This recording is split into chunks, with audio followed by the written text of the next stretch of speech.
I've been reading everything I can get my hands on to try to figure out exactly what's happened in Egypt and why, and I learned some very interesting things. So when the last revolution happened and the dictator Mubarak was overthrown, the rush to have an election made it so that the choices of the Egyptian people were horrible and very limited. So you had people who either represented the old regime, who were buddy-buddy and high-ranking officials with Mubarak, or you had the Muslim Brotherhood. In fact, one of the candidates was literally Mubarak's old premier and another military leader, and then it was Morsi from the Brotherhood. Now, we all know how that worked out. Morsi won, and by the way, there are a lot of articles that say there's a good possibility he stole the election, but nonetheless, he took power. But he ended up losing the country when two things happened. Number one, the economy tanked. Gas prices shot up, inflation shot up because of political turmoil and old deals that Mubarak had with different international businesses and countries ended up falling through because he was ousted. And number two, he did a massive power grab.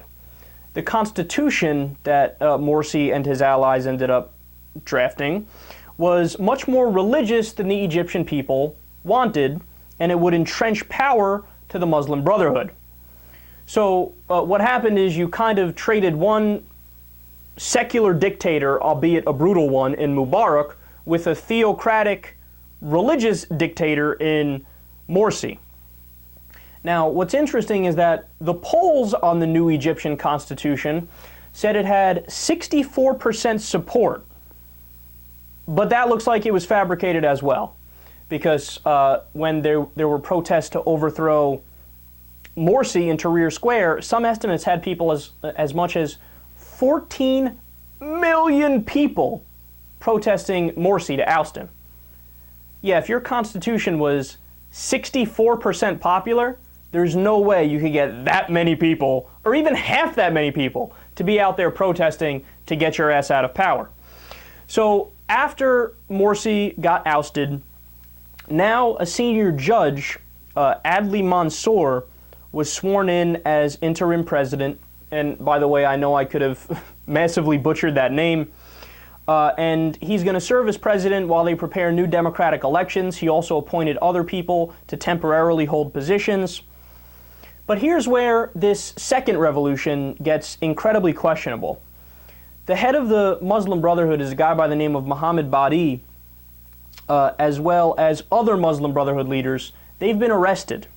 And Morsi is under house arrest, and the pro-Brotherhood TV networks have been forcefully dissolved, and the people that work there detained. So now you're getting onto shaky ground, because you either bring them up on charges because they committed crimes, or you let them go. There shouldn't be political prisoners. See, in a weird way, it's almost like the people who are doing the revolution are becoming the monster that they wanted to avoid in the first place. Because if you're going to jail people illegitimately because they disagree with you politically, what makes you any better than them? And then on top of that, now there's a situation where there's a lot of fighting breaking out. So 42 people, at least 42 people are dead, much more injured. There's a large group of pro-Morsi Muslim Brotherhood supporters that are fighting with the Egyptian military and people who were in favor of the revolution, the secularists. So what's going on there is very interesting.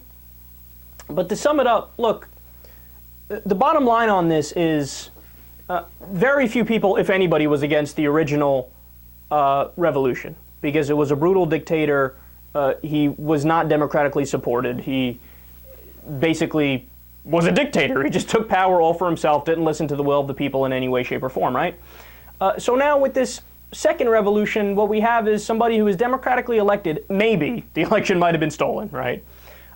And it's not as concrete an issue, because like the US government wanted the people in Egypt to do, and like the people in the European Union said, just wait for the next election to vote him out. Now the fears were, well, there's not going to be another election because this guy is stealing all the power, or they're just going to rig the next election, so it's going to be like he was voted into power again. So they felt the necessity to overthrow the government.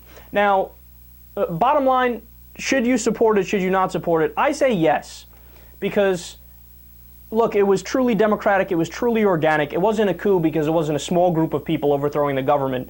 It was, by all accounts, a huge majority of the population that wanted to oust Morsi. But you get a mulligan and that's it. So in other words, whatever the democratic process yields now, like or dislike, you're going to have to make it work. You're going to have to give it time in order for it to fall into place and actually function like a well-oiled machine. It's hard to get democracy right from the beginning. In fact, there's a good argument to be made that nobody ever did it. But putting all that aside, my favorite fact about this, Syrian dictator Bashar al-Assad, who's been engaged in a civil war and slaughtering his own population for years, and when I say slaughtering, I mean like 80,000, 90,000 people, a ridiculous amount, a horrendous civil war. Nobody wants him in power. He called on Morsi to step down. What's next? Yokozuna is going to give you weight loss advice.